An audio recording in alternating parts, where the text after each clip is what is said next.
guys, today we are going to talk about some new interviews and things that we learned in the Discord from the developers and what it would mean for the future of Hello Kitty Island Adventure.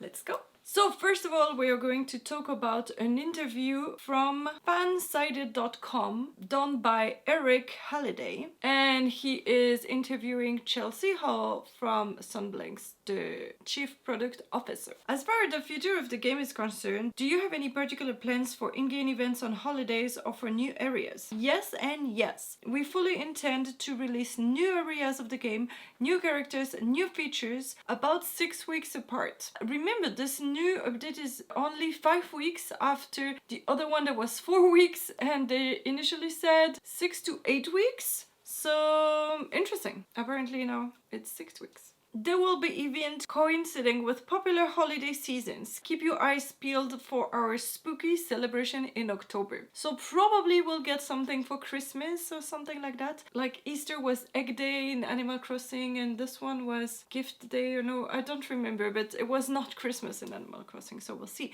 And here also it's not Halloween, it's the spooky celebration. So they tried to tie it not specifically to one of the religious or communities' holidays, but trying to make it general spooky. With over 400 Sanrio characters, this game has the ability to provide new and exciting event and experience for years, and we can't wait to build out this world with our players. So it looks like there will definitely be main characters and secondary characters as visitors, but I'm afraid that in the long run they'll run out of main characters and all the more obscure characters will only be the secondary visitors characters. So I'm wondering who is a huge character that is not here yet, and how many of these do they still have like to hold for years. If they open a new area with a big character, that's more cool than, hey, this is this character ranked 400 and you've never heard of him, but go.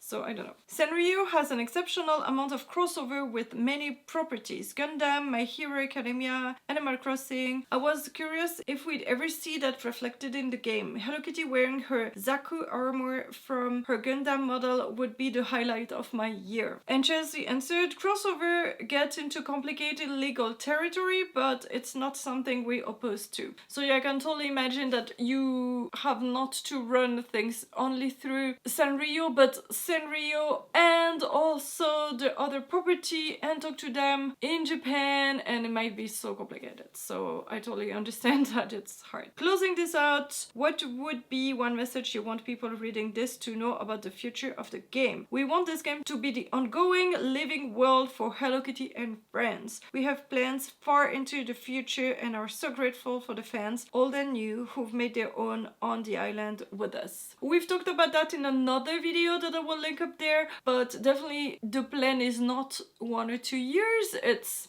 forever. I'm so excited. And so this is only snippets of the main interview. I will put the link to the whole interview in the description so you can find that. Now I'll talk about another interview from the music composer. So Screen Rant interviewed Phil Boucher. I'm going to say it in French. This is a very long interview and very interesting, but I'm going to only talk about a few things and you're going to read it by yourself for the rest of it, because then we could do a 2-hour video on this one. Let me just introduce a few questions that I think were the most interesting. I really liked how the music was so adaptive to the different areas of the game. I'm curious about your creative process behind taking all these different biomes and deciding the sounds for each one, what each sort of soundscape would be. The very first thing that I said when they brought me on was no ukulele, no steel drums. We're doing an island thing, but we're not doing that kind of island thing. It relaxed a bit as we went, like you get to Gemstone Mountain, and we're definitely leaning into some of the Western tropes, but trying to always do it in a way that doesn't feel too hokey and feels authentic.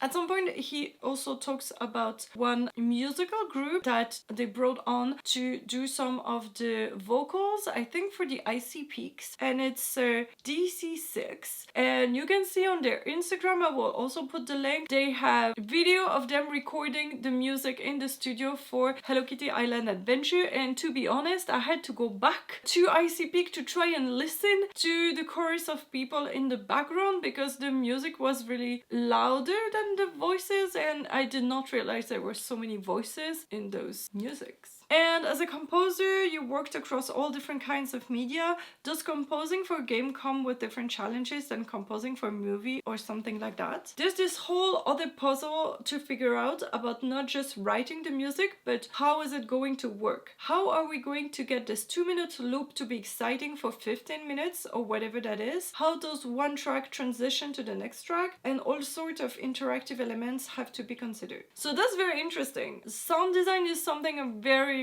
not into at all, so I have no idea how it works, and that was so interesting reading the whole interview of Phil Boucher. So if you want to know more, definitely you can go read the interview with Screen Rant and also listen to the Instagram DC6 video. And you can find, I think on YouTube Music, or I think just on YouTube, you find the whole playlist of all the music from the game if you want to listen to that again. I'll also link that in the description. Now let's talk about some of the things that we learn in the Discord from Sunblink. Like usual, we'll learn about more. We are planning on consistently improving multiplayer, but a big first step is coming in 1.2 and then something bigger still in 1.3. We knew that they will say multiplayer is better. I think the only thing they said for 1.2 is decorating with your friends, but I don't know what else is coming. Also something bigger in 1.3. I'm really interested in knowing what else we could be doing, because it doesn't feel like this is the extent that you could be doing it. Maybe some games, like playing the games together and challenge each other or something like that. We'll see. On a post that's called Other Characters of Future Inclusions, Zendemar said, I absolutely love this game, fun, a little bit challenging and a whole lot of cute. I was wondering for characters that won't be included, one of my favorite being Hummingbirds, that maybe you could do a collection of posters / stickers for them to have them included. And Sunblink answered, our goal is to introduce these characters into the game over time. We want to see them in full and awesome 3D. So that really means that they are planning to add those 400 characters into the game. Probably the lesser known as visitors. Who knows? That will be so interesting, but definitely not just flyers or something like that. And then Lyria said, will the building Pochaco stands in front of every day in the resort plaza ever be available or open in the game? Or the building in Rainbow Reef, which is nearby the comedy club? I'm so curious about these buildings, why these buildings are here and why they are still unavailable this far. It would be really cool if these were quest related and could be open / added into the land on story. And Sunblink answered, we have plans for these buildings in future updates. We're so glad you're enjoying the game so far. So also it feels like the kind of broken stairs in the mountains, you also will have to do something with that at some point.